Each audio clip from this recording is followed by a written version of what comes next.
또 오랜만에 만나는 분들을 만나고 또 오늘은 주일로서 또 교회에 함께 모여서 말씀 앞에 서게 하시니 감사를 드립니다. 특별히 우리 함께하고 있는 이 지체들이 귀함을 다시 한번 느끼며 감사하는 시간 되게 하시고 하나님의 말씀을 통하여서 우리 마음 가운데 깊은 결단이 있을 수 있도록 이 시간을 주님께서 간절히 붙들어 주시길 기도합니다. 감사를 드리며 예수님의 이름으로 기도했습니다. 아멘. 착석해 주십시오. 네, 오늘 말씀의 제목이 슬픔을 이기는 믿음입니다. 목사님께서 말씀해 주셨듯이 제가 한 달에 한 번씩 이제 오전 예배를 말씀을 전하게 될 텐데 지난달 1월 달에 오전 예배 제가 설교하면서 우상을 태우다 설교했던 거 기억나시죠? 네. 그때 본문이 창세기 22장이었습니다. 오늘은 그 다음 바로 이어지는 창세기 23장의 이야기입니다. 오늘도 아브라함의 이야기를 함께 나눠보기를 원하는데 우리가 성경을 보게 되면 여러분 믿음의 선조들의 죽음을 기록하는 장면을 종종 보게 됩니다. 그때 그들의 나이가 몇 살이었는지도 함께 기록하는 것을 보게 되거든요. 창세기를 계속 읽어가다 보면 창세기 25장에 가면 아브라함이 죽게 되는데 아브라함이 175세의 나이로 죽었다라고 기록을 합니다. 35장에 가면 이삭이 180세에 죽었다고 기록하고요. 47장에는 야곱이 147세에 죽습니다. 보시면 알겠지만 죽을 때의 나이를 기록한 사람들은 다 남자입니다. 그런데 죽을 때의 나이가 기록된 여성이 한 명 있는데요. 그 사람이 오늘 바로 본문의 사라입니다. 아브라함의 아내이죠. 성경에서 유일하게 여성 중에 유일하게 사라만은 죽을 때의 나이를 기록하고 있습니다. 그만큼 사라의 죽음이 가지는 의미가 크다라는 것을 우리에게 보여주고 있죠. 열국의 어머니로서 그녀의 인생이 얼마나 중요했는지를 간접적으로 우리에게 말해주고 있는 것입니다. 우리 1절을 다시 한번 같이 읽어볼까요? 1절 말씀 시작. 사라가 127세를 살았으니 이것이 곧 사라가 누린 횟수라. 사라가 몇 살까지 살았습니까? 127세. 사라가 약속의 아들 이삭을 낳았을 때의 나이가 90세였어요. 90세에 낳았으니까 이삭과는 37년을 함께 살았습니다. 정말 행복하게 살았겠죠. 그 아들과 함께. 그리고 고향 땅에서 가나안 땅으로 건너올 때의 나이가 사라의 나이가 65세였거든요. 그러니까 하나님께서 약속하신 이 땅에서 지낸 지도 60년이 훌쩍 지났어요. 그러면 남편인 아브라함과 함께 지낸 세월은 몇 년일까요, 여러분? 사라가 아브라함과 함께 지낸 세월. 당시 고대 시대의 여성들이 초경 이후에 결혼이 정년기였던 것을 감안해 보면 적어도 10대 후반에 결혼해서 아브라함과 100년 이상을 함께 살았다라고 할 수 있습니다. 한 세기 이상을 부부로서 함께 산 것이죠. 대단하지 않아요? 그죠? 저는 이제 겨우 10년이 되었습니다. 그런데 이 사라가 죽음을 맞이해요. 이 사라의 죽음 앞에서 우리가 잠시 먼저 이 사라가 그동안 어떠한 삶을 살았는지를 좀 기억해 보면 좋을 것 같습니다. 아브라함이 고향과 친척과 아버지의 집을 떠날 때 사라도 남편과 함께 고향을 떠났죠. 정확한 목적지도 없습니다. 하나님의 약속만 믿고 그 정든 땅을 떠나요. 여러분, 근데 그 정든 땅을 떠난다는 것이 아브라함에게도 분명히 어려운 일이었겠지만 사라에게는 더 어려웠을 것이라고 생각이 들어요. 남편 아브라함의 그 믿음의 결단이 어쩌면 사라에게는 대책 없는 결단처럼 보였을지 않았을까 생각도 해봐요. 그러나 아브라함이 순종한 것처럼 사라도 순종합니다. 그런데 그 과정이 또 얼마나 험난하고 어려움이 많았습니까? 특히 이 남편이라는 사람이 가는 곳마다 아내에게 거짓말을 시키잖아요. 아내라고 하지 말고 뭐라고 하라고요? 누이라고 하라고. 네. 한 번이 아니었어요. 한 번은 바로에게 빼앗겼다가 다시 찾아왔고요. 그 후에는 아비멜렉에게도 빼앗겼다가 다시 찾아옵니다. 여러분 이때 사라의 마음이 어땠을까요? 여러분 한번 생각해 보세요. 상처가 되지는 않았을까요? 남편 아브라함이 아내를 보호하는 게 아니라 자기를 보호하려고 자꾸 자기 보러 누이라고 하라고. 이런 남편 때문에 하나님을 향한 마음까지도 삐뚤어지고 엇나가지는 않았을까? 그런데 사라는 그렇지 않았습니다. 아브라함이 때론 부족한 모습을 보여도 하나님을 향한 그 사라의 마음은 자라가고 커져갔어요. 그러나 사라도 조급한 마음 때문에 하나님 앞에서 범죄하고 실수하기도 했죠. 하나님이 약속하신 그 믿음의 아들을 자신이 아니라 자신이 계속 임신이 되지 않자 여종 하갈을 통해서 얻고자 합니다. 그래서 그 계획대로 이스마엘이 태어났고 그 이스마엘을 품에 안게 되었지만 사라는 여전히 수치스럽고 여전히 고통스러워요. 하나님께서 다른 사람이 아니라 너를 통해서 아들이 태어날 것이다 라고 말씀하시지만 나이가 너무 많았던 그 사라는 웃습니다. 그 말에 웃어요. 그런데 그 비웃음을 하나님께서 진짜 웃음으로 바꿔주십니다. 하나님의 진짜 축복인 이삭이 임해오자 사라는 비로소 진짜 웃음을 웃게 됐어요. 그렇게 사라는 천천히 하나님을 배워갑니다. 더딘 것 같은 하나님의 약속이 이루어져는 가는 가운데 그녀의 믿음도 한 단계씩 성숙해져 갑니다. 여러분 우리가 아브라함의 스토리를 볼 때 아브라함만 하나님의 축복을 받았다라고 생각하면 안 돼요. 사라도 똑같이 그 하나님의 축복 가운데 그녀의 믿음 또한 성장하고 성숙해져 간다는 사실을 기억해야 돼요. 이런 사라가 오늘 본문에 보면 127세의 나이로 세상을 떠나게 됩니다. 우리 이어지는 2절의 말씀을 한번 더 같이 한번 읽어보겠습니다. 시작. 사라가 가나안 땅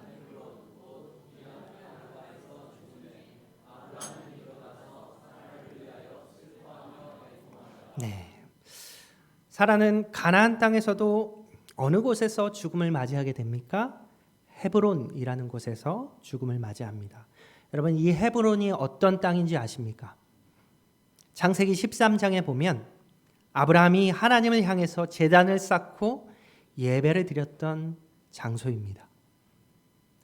사라는 인생의 마지막을 하나님을 예배하고 하나님을 찾았던 그곳, 하나님을 소망하고 하나님의 흔적이 남아있는 바로 그 자리에서 생을 마감합니다. 정말 아름답다라는 생각이 들어요. 우리의 마지막도 이러한 인생이 되기를 원해요. 하나님의 흔적이 남아있는 그곳에서 내가 하나님께 가고 싶다라는 생각이 들어요. 자, 아브라함은 이 사라의 죽음 앞에서 어떻게 반응하고 있습니까? 슬퍼하며 애통하죠. 슬퍼하며 애통합니다. 어떤 분은 이렇게 얘기할지도 모르겠어요. 100년도 넘게 함께 살았는데 뭐 슬퍼할 게 있겠습니까? 보내드리는 거죠. 그러나 지금 이 아브라함의 모습을 통해서 믿음의 사람이 슬픔과 아픔을 향해서 어떻게 대처해야 하는지, 어떻게 반응해야 되는지를 우리에게 보여주고 있어요. 아내 사라가 죽었어요. 너무나 슬픈 일이에요. 참으로 고통스러운 일이에요. 아브라함은 어떻게 반응합니까? 슬퍼합니다. 그리고 애통합니다.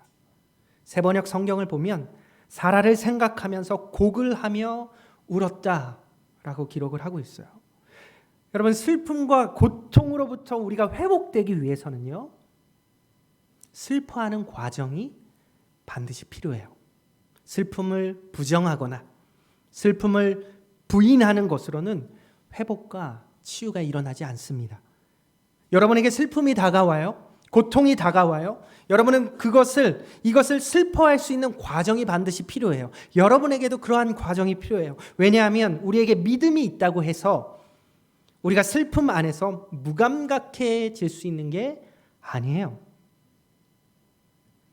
근데 우리가 오해하지 말 것은 슬픔 앞에서 우리가 눈물을 흘리는 이유가, 사랑하는 사람이 우리 곁을 떠날 때 슬퍼하는 이유가 우리가 천국을 믿지 않아서가 아니잖아요. 이별이 슬프기 때문이에요. 함께하던 사람을 떠나보내는 슬픔이 당연하기 때문이에요. 지금 아브라함의 눈물이 그것을 우리에게 알려줍니다. 아브라함은 사라와 100년을 같이 살았어요. 그리고 지금 사라는 떠났습니다. 아브라함은 슬퍼하고 애도하고 있어요. 고글하며 눈물을 흘리고 있어요. 그런데 중요한 것은 이어지는 말씀을 보면 믿음의 사람은 어떤 그 슬픔 앞에서 눈물로만 끝나지 않는다는 것을 보여주고 있어요. 우리 3절의 말씀을 우리 다시 한번 같이 읽어봅시다. 시작. 그 시신 앞에서 일어나 나가서 헷 족속에게 말하여 이르되. 아브라함은 사라 죽음 앞에서 한없이 눈물만 흘리고 있지 않습니다. 그는 그 시신 앞에서 어떻게 해요? 일어납니다. 눈물로 한없이 주저앉고 있는 것이 아니라 일어납니다. 우리가 일어난다는 것에 집중할 수 있기를 바라요. 믿음의 사람도 슬퍼요. 믿음의 사람도 눈물을 흘리고 애통할 수 있죠. 그러나 믿음의 사람은 슬픔과 고통의 무게에 눌려 있지 않아요. 그 자리에서 일어날 수 있는 것이 믿음의 사람인 것이죠. 고통과 슬픔은 우리 믿음의 사람에게도 힘든 여정인 것이 분명해요. 당연히 힘들죠. 그러나 믿음의 사람에게 슬픔은 결코 눈물로만 끝나지 않는다는 것입니다. 여러분, 믿음이란 것이 무엇이냐면 슬픔과 고통 앞에서도 여기까지를 그 한계선을 그을 수 있는 결단이에요. 그것이 믿음의 능력이에요.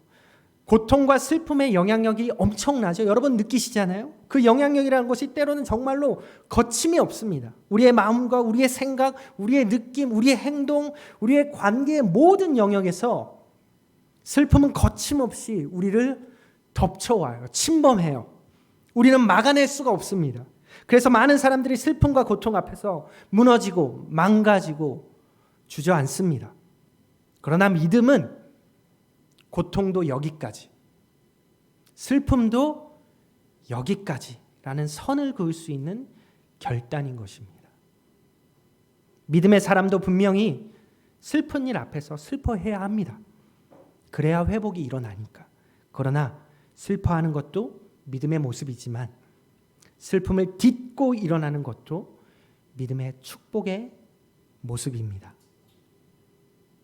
우리는 슬픔이 눈물로 끝나지 않고 다시 일어날 수 있어야 합니다. 아브라함에게는 그러한 믿음이 있던 것을 보아요. 그리고 이어지는 말씀에서 그 믿음이 구체적으로 어떠한 믿음인지를 또 우리에게 확실하게 보여줍니다. 이어지는 4절의 말씀을 같이 읽어보겠습니다. 시작.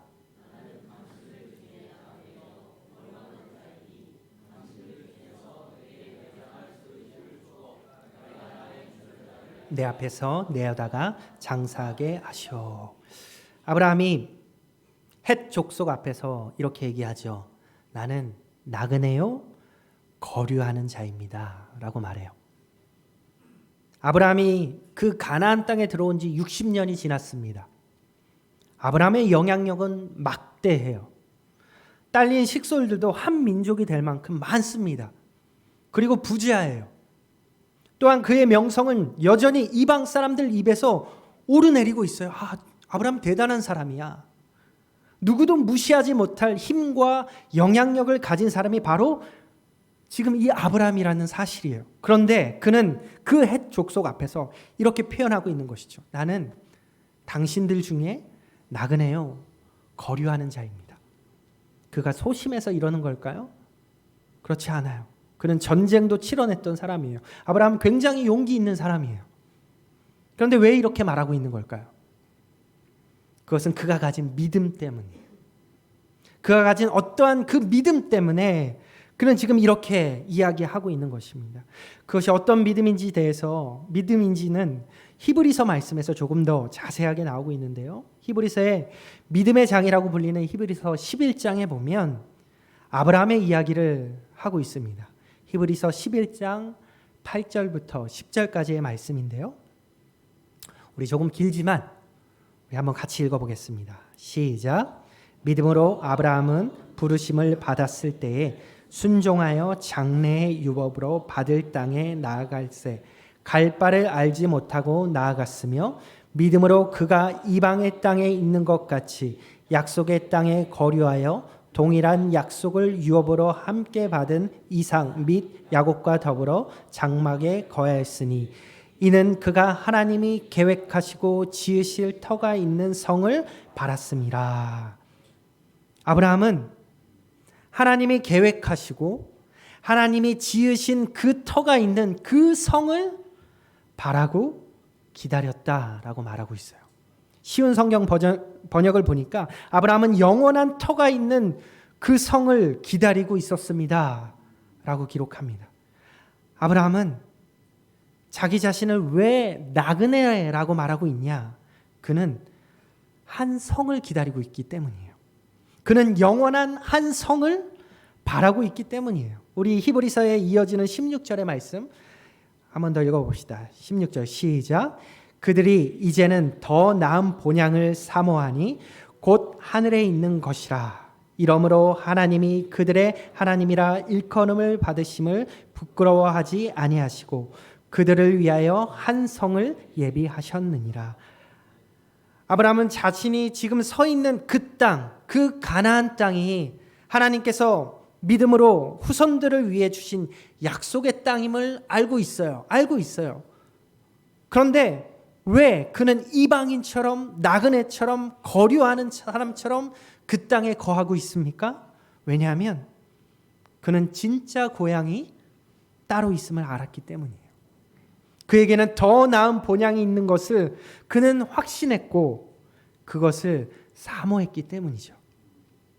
더 놀라운 것은 하나님께서 이 말씀에 보면 그런 믿음을 가지고 있었던 그 아브라함의 하나님으로 불리는 것을 부끄러워하지 않으셨대요.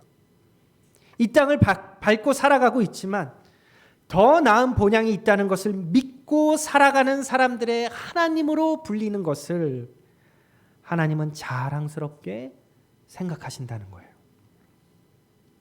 여러분, 믿음의 사람들이 이 땅을 살아갈 때 주인처럼 살아갈 수 있습니다.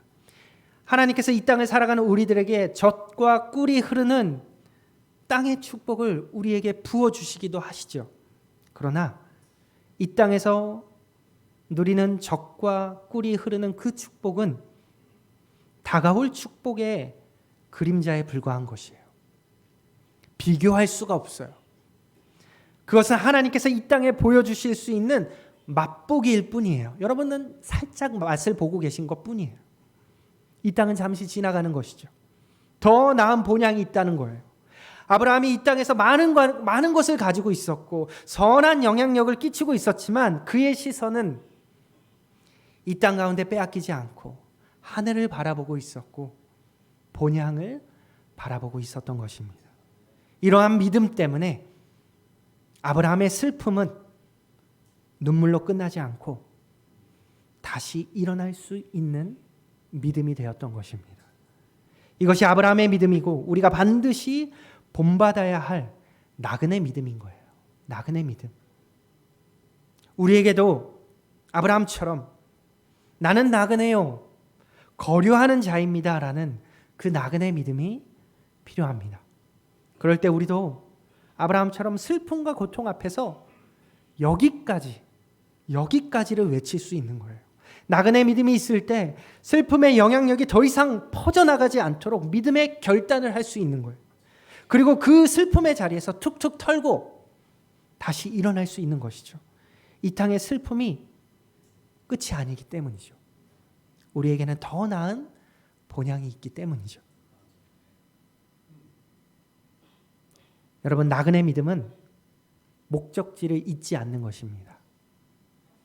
이곳은 잠깐 지나가는 곳이고 내가 가야 할 곳은 따로 있다라는 사실을 아는 것이 나그네예요. 이 땅에 오랫동안 우리가 머물러 있다고 해서 이곳이 영원한 종착지가 아니에요. 여러분 잘 아시잖아요.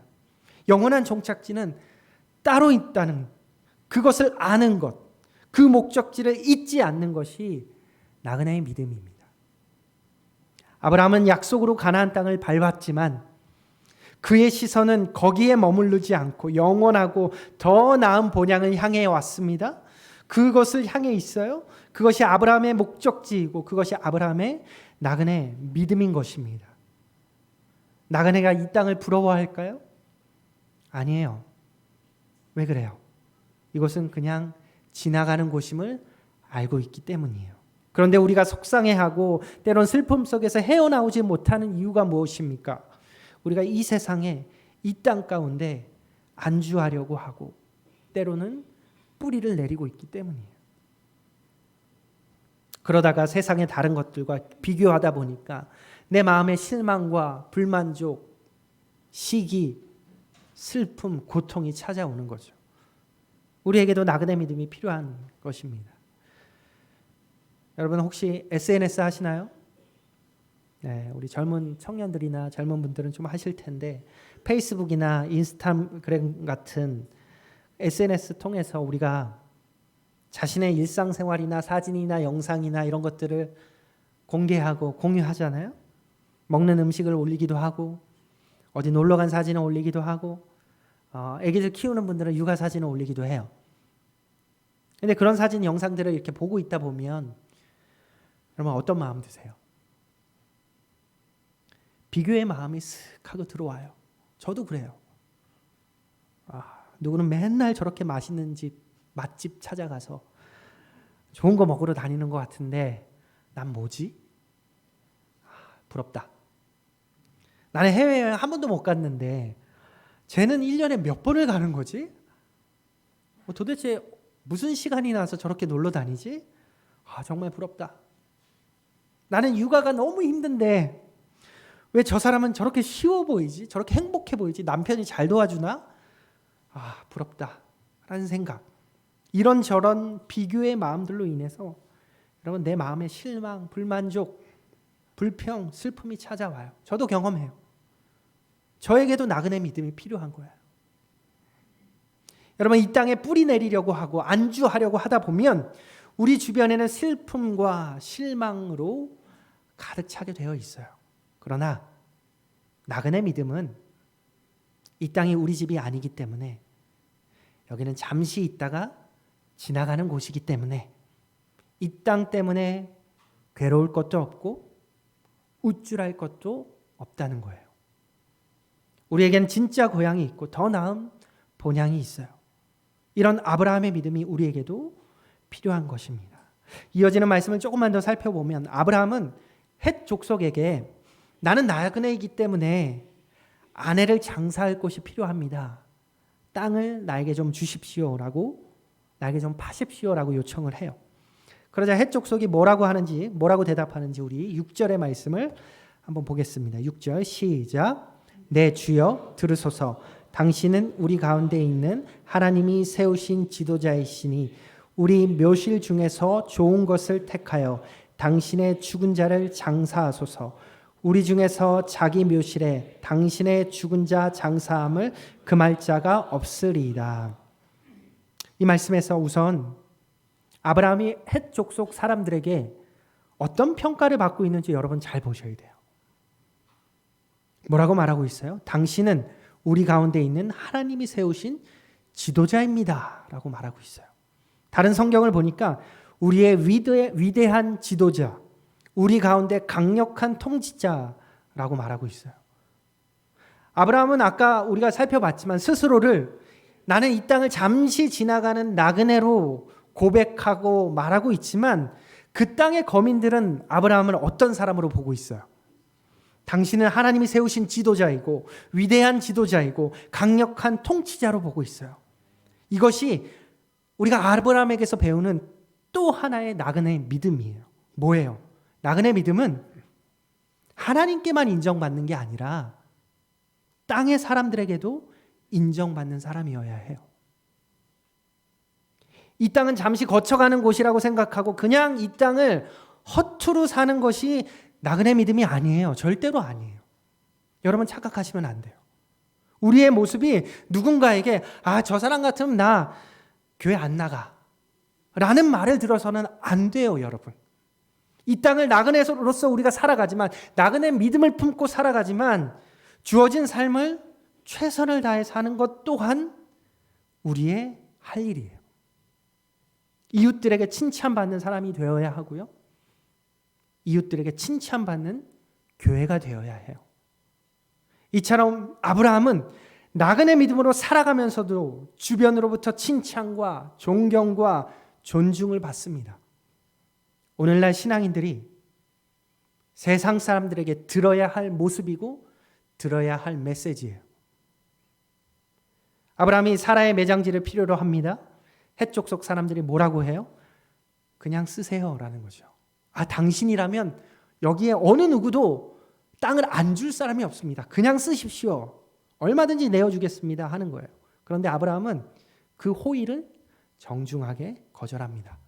우리 아까 읽었던 7절부터 9절까지의 말씀 좀 깁니다. 그래도 같이 한번 읽어보겠습니다. 시작. 아브라함이 일어나 그 땅 주민 헷 족속을 향하여 몸을 굽히고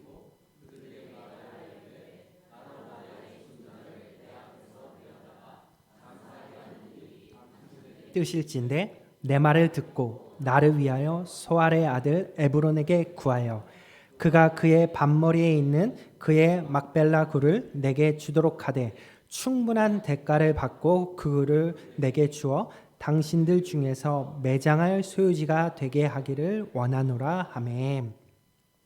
아브라함은 지금 약속의 땅으로 들어와 살고는 있지만 땅을 한 평도 소유하고 있지 않아요. 그래서 지금 아브라함은 충분한 대가를 지불하고 내가 매장지를 사겠습니다 라고 얘기하고 있어요. 특별히 아브라함은 에브론이 소유하고 있는 막벨라 굴을 사고자 합니다. 나중에 성경의 기록을 보게 되면 이 막벨라 굴에 사라가 묻히게 되고요. 앞으로 아브라함도 그 굴에 묻히게 되고요. 또한 이삭과 리브가가 그 굴에 묻히고요.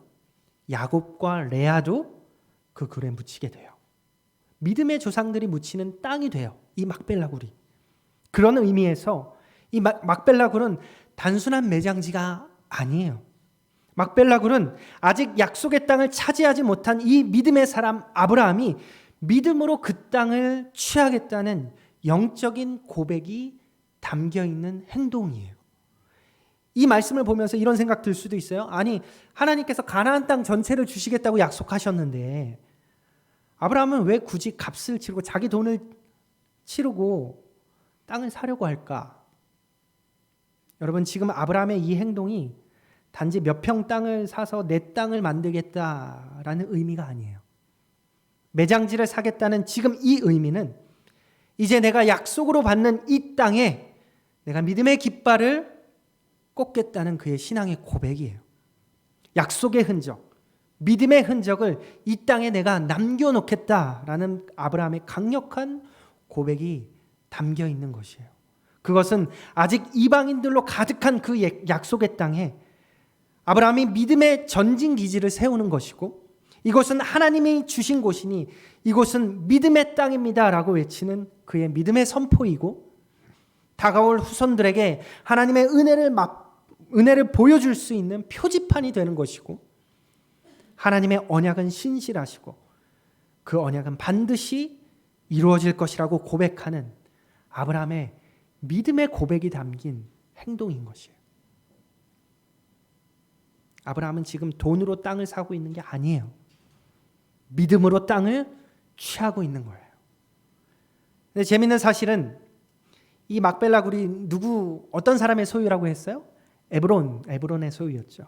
근데 지금 성문에 모여있는 헷 사람들 가운데 마침 그 땅 주인 에브론이 있었어요. 그래서 아브라함이 막벨라 굴을 사고 싶다는 그 소리를 듣고 이 에브론이 아이고 안 사셔도 됩니다. 제가 그냥 드릴 테니 얼마든지 마음대로 사용하세요 라고 해요. 근데 이 말에 넘어가면 안 돼요. 나중에라도 그 후손들이 그 마음을 바꿔버리면 아브라함은 어떻게 할 수 없게 돼요. 권리나 소유 주장이 안 되는 거죠. 정확한 거래가 이루어져야 하는 거죠. 그래서 아브라함은 다시 한번 정중하게 꼭 값을 지불하고 사고 싶다고 말합니다. 그랬더니 에브론이 이렇게 말해요. 15절의 말씀, 에브론의 말입니다. 읽어볼까요? 시작. 내 주여, 내 말을 들으소서. 땅값은 은 400세겔이나 이것이 나와 당신 사이에 무슨 문제가 되리이까? 당신의 죽은 자를 장사하소서.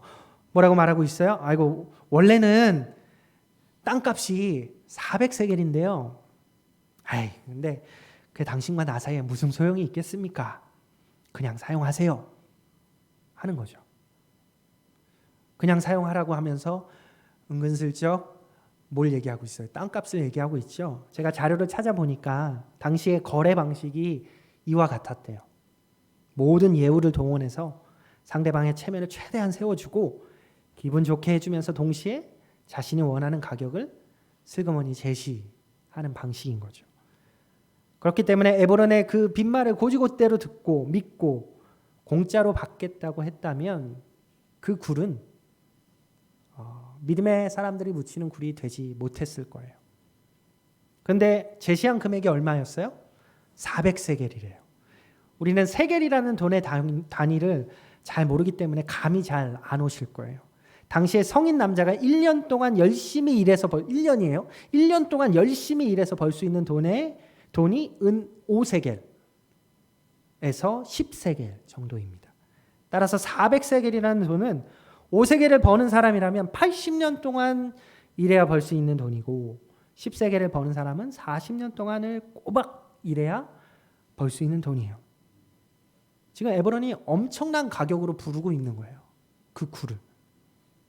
그런데 아브라함이 어떻게 합니까? 아브라함은 그 자리에서 그 땅을 그 값에 삽니다. 거침없이 막벨라 굴이 있는 그 땅을 매입을 합니다. 그리고 오늘 본문의 마지막 20절은 이렇게 기록을 하고 있어요. 20절 말씀 읽어볼까요? 시작. 이와 같이 잠깐만요. 다 같이 시작. 이와 같이 헷 족속으로부터 아브라함이 매장할 소유지로 확정되었더라. 이제 그 땅은 헷 족속으로부터 아브라함에게 속한 매장지로 바뀌었습니다. 아브라함이 서 있는 땅, 여전히 가나안 땅이지만 아브라함이 그 땅을 믿음으로 취하는 것입니다. 돈으로 사는 것이 아니에요. 은 400세겔 때문에 아브라함의 땅이 되는 것이 아니라 아브라함이 믿음으로 취하는 것입니다.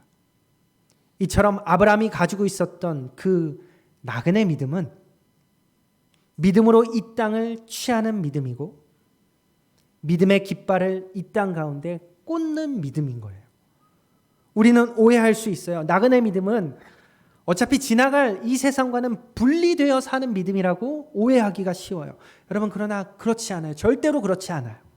오히려 우리는 하나님의 허락하신 이 땅 가운데 믿음의 전진 기지를 세워야 해요.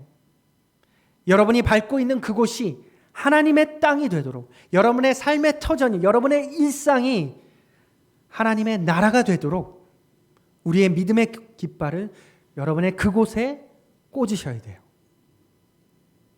그래서 우리가 지나가는 곳곳에 믿음의 흔적, 약속의 흔적을 여러분 남기셔야 해요.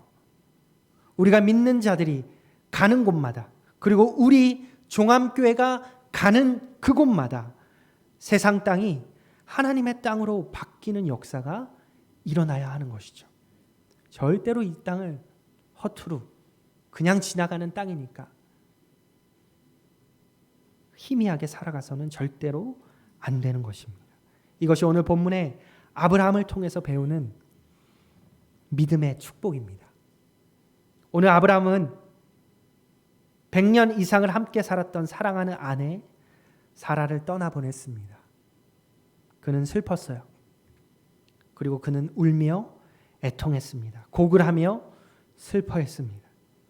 그러나 그의 슬픔은 울음으로 끝나지 않았습니다.